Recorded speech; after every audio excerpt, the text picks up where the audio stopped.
नमस्कार। मैं श्रीमती प्रेम परिहार, सहायक आचार्य, राजकीय बांगड़ महाविद्यालय डिडवाना, और हम पढ़ रहे हैं BCom part first paper second का टॉपिक रिटर्न्स टू स्केल यानी पैमाने के प्रतिफल। पिछले वीडियो में हमने पैमाने के प्रतिफल क्या हैं इसके बारे में जाना था। यानी कि दीर्घकाल में अगर हम भौतिक मात्रा पर उत्पादन साधनों के समानुपातिक प्रभाव को देखना चाहते हैं तो उसका अध्ययन हम पैमाने के प्रतिफल में करते हैं। हमने इसकी विशेषताओं और मान्यताओं के बारे में जाना था। पैमाने के प्रतिफल और उत्पत्ति के नियमों में अंतर जाना था। पैमाने के प्रतिफलों के रूप के बारे में चर्चा की थी हमने, और पैमाने के वर्धमान प्रतिफल को विस्तार से जाना था, जिसमें रेखा चित्र से निरूपण कैसे करते हैं और पैमाने के प्रतिफल एवं लागत में क्या संबंध है इसके बारे में जानकारी ली थी। साथ ही पैमाने में वर्धमान प्रतिफल कैसे मिलते हैं, क्यों मिलते हैं, क्या कारण है इसके बारे में विस्तार से जानकारी ली थी। आज हम जानेंगे पैमाने के समता प्रतिफल। जब उत्पादन प्रक्रिया में कुल उत्पत्ति की मात्रा ठीक उसी अनुपात में बढ़ती है जिस अनुपात में साधनों की मात्रा बढ़ाई जाती है, तो उसे पैमाने के समता प्रतिफल कहते हैं। यानी कि यदि हम दो साधनों की इकाइयों को मिलाकर के 100 इकाई उत्पादन करते हैं और यदि उनकी मात्रा को दुगना कर दें तो हमें दुगनी उत्पादन मिलता है, और यदि हम इन इकाइयों की मात्रा को तिगुना कर दें तो हमें तिगुना उत्पादन मिलता है। तो यह जो पैमाना है यह समता प्रतिफल का प्रतीक होगा। यानी कि जितना हम पैमाने के अंदर उत्पादन के साधनों की मात्रा में परिवर्तन करते हैं, उतनी ही मात्रा में उत्पादन अगर हमें मिलता है तो यह समता प्रतिमान होगा। साधारण भाषा में अगर हम समझें इसे, तो साधनों की मात्रा यदि हम 20% बढ़ा देते हैं तो उत्पादन भी 20% ही बढ़ेगा, और यदि साधनों की मात्रा में यदि हम 60% की वृद्धि करते हैं तो उत्पादन भी 60% की मात्रा में बढ़ जाएगा। यानी जितने हमारे उत्पत्ति के साधनों में हम वृद्धि करेंगे ठीक उसी अनुपात में हमारा कुल उत्पादन बढ़ जाएगा। तो ये उत्पादन और साधन की जो प्रवृत्ति है हमारी, यह समतामान प्रतिफल या पैमाने के समान प्रतिफल को बताता है।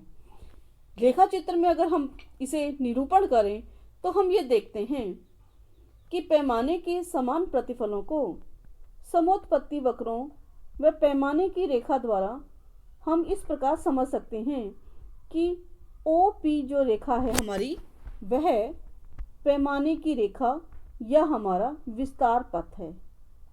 OP रेखा चित्र में देख लीजिए आप, OP रेखा जो है हमारी पैमाने की रेखा है।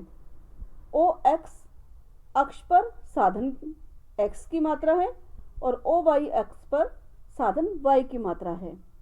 हम यहाँ चित्र में देखते हैं कि जैसे ही हम साधनों की मात्रा में वृद्धि करते हैं और जितनी मात्रा में वृद्धि करते हैं उतनी ही मात्रा में हमारा उत्पादन भी जो है बढ़ जाता है।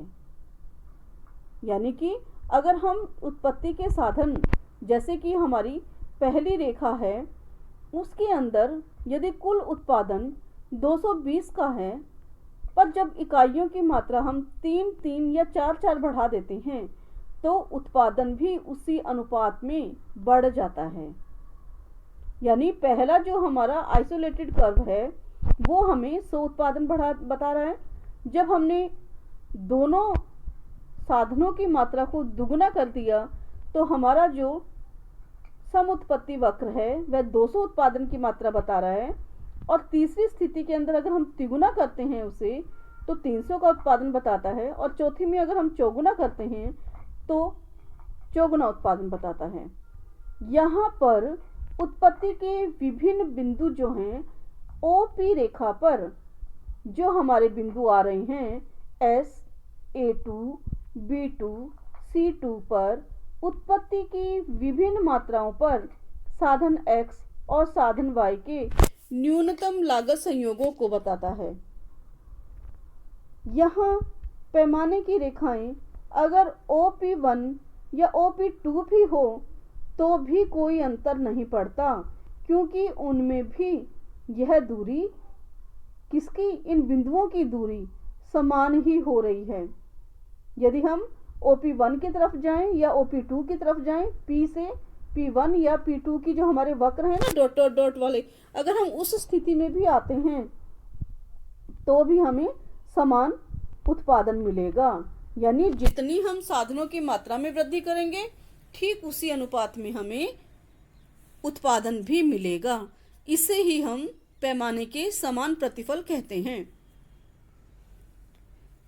पैमाने के समता प्रतिफल और लागत में क्या संबंध है?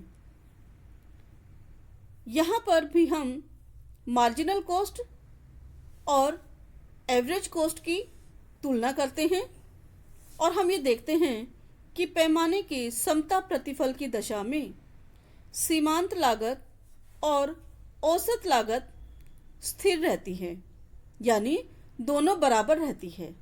अर्थात यहाँ पर लॉन्ग टर्म एवरेज कॉस्ट बराबर लॉन्ग टाइम मार्जिनल कॉस्ट जो है बराबर रहती है, यानी LMC बराबर LAC रहती है।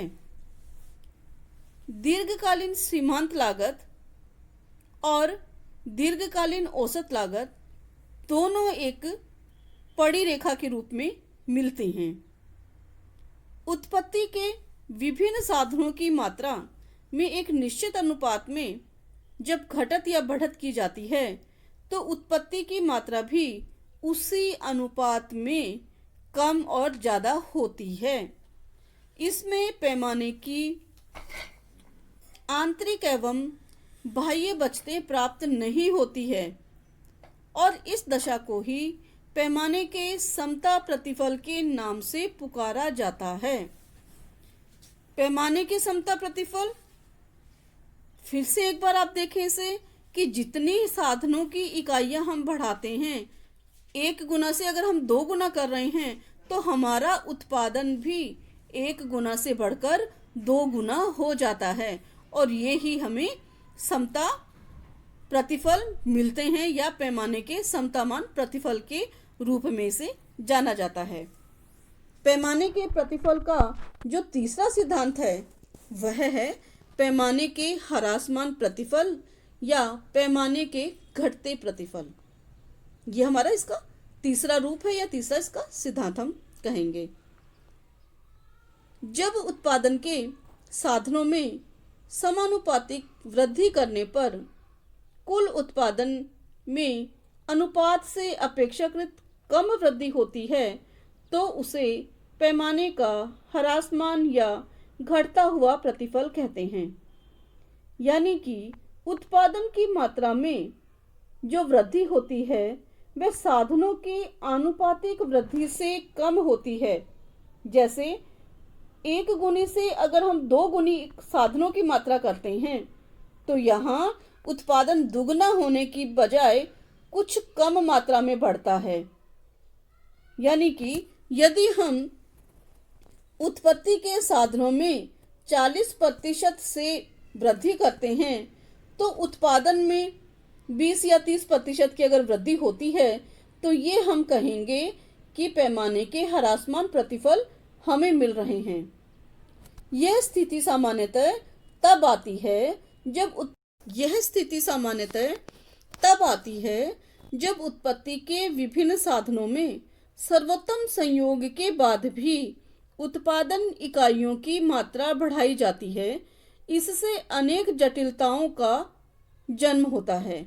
यानी कि हमें जो पहले पैमाने के प्रतिफल में जो हमें बाह्य और आंतरिक बचतें मिल रही थी वो अब मिलना बंद हो जाती है। यानी कि हमारे संसाधनों का अनुकूलतम संयोग अब खत्म हो गया है और इसके कारण हमें अनेक कठिनाइयों से जूझना पड़ रहा है और इसके कारण ही हमारा उत्पादन जो है वह साधनों की मात्रा में परिवर्तन की तुलना में कम हो रहा है। यानी जितने हमने साधन बढ़ाए हैं उतना हमारा उत्पादन वृद्धि नहीं हो रही है। ऐसी दशा को हम पैमाने के ह्रासमान प्रतिफल के रूप में जानते हैं। जब रेखा चित्र के द्वारा हम इसका निरूपण करते हैं तो हम ये देखते हैं कि ओपी उत्पादन पैमाना वक्र है, यानी कि हमारा पैमाने की रेखा है या विस्तार पथ है। इसमें हम देखते हैं कि एक से दूसरे उत्पादन स्तर पर पहुंचने के लिए जो इनके बीच की दूरियां हैं वह क्रमशः बढ़ती हुई होती है। यानी कि जितना हम साधनों की मात्रा में परिवर्तन करते हैं उससे कम हमें उत्पादन प्रतिफल के रूप में प्राप्त होता है। यह बीच की जो दूरी है यह हमें यह बताती है कि यहाँ पर समान उत्पादन मात्रा के लिए साधनों की समान मात्रा अधिक लगानी पड़ती है, यानी कि उत्पत्ति की मात्रा साधनों के अनुपात से कम बढ़ती है। व्यवहार में अगर हम देखें तो जैसे हमारा ए संयोजन है, बी संयोजन है, सी संयोजन है या डी संयोजन है और ई संयोजन है, यह हमें बता रहा है कि जैसे जैसे हम उत्पादन के साधनों में परिवर्तन कर रहे हैं वैसे वैसे हमारा उत्पादन दुगना होने की बजाय बढ़ तो रहा है, लेकिन हमारे साधनों की इकाइयों के परिवर्तन के अनुपात से कम बढ़ रहा है और इसी को हम पैमाने के ह्रासमान प्रतिफल कहते हैं। पैमाने के ह्रासमान प्रतिफल और लागत में क्या संबंध है? पैमाने के ह्रासमान प्रतिफल को भी हम दीर्घकालीन सीमांत लागत और औसत लागत के आधार पर जानते हैं। कैसे इनका प्रभाव पड़ता है, हम ये देखते हैं कि सीमांत औसत लागत दोनों जो हमारी हैं वो बढ़ती हुई होती है। दीर्घकालीन सीमांत लागत दीर्घकालीन औसत लागत की अपेक्षा तीव्र गति से बढ़ती है, क्योंकि सीमांत लागत जिस अनुपात में बढ़ती है सीमांत उत्पादन उस गति से कम बढ़ता है। यानी लागतें जो है हमारी वह तो बढ़ जाती है, लेकिन जो हमारा सीमांत उत्पादन है वह लागत की अपेक्षा कम गति से बढ़ता है। ऐसा क्यों होता है? पैमाने के ह्रासमान प्रतिफल के क्या कारण हो सकते हैं?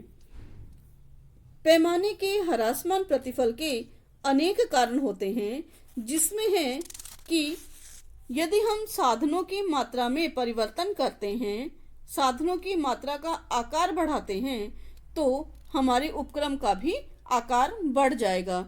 जैसे हम श्रम की मात्रा में वृद्धि करेंगे तो अधिक श्रमिक आने की वजह से हमारा जो पैमाना है, जो स्केल है वो बढ़ जाएगा, उद्योग का जो विस्तार है वो हो जाएगा। उसमें अनेक जटिलताएं आ जाती हैं, प्रशासन की अनेक समस्याएं पैदा हो जाती हैं। श्रम साधनों की वृद्धि से उनकी क्रियाओं में नियंत्रण करना और उनमें समन्वय स्थापित करना कठिन हो जाता है और निर्णयों में विलंब होता है। संगठन की कुशलता घट जाती है। उपक्रम में एक अनुकूलतम सीमा के बाद पैमाने की मितव्ययताएं समाप्त हो जाती हैं और अनुपयुक्त दशाओं का विस्तार होता है।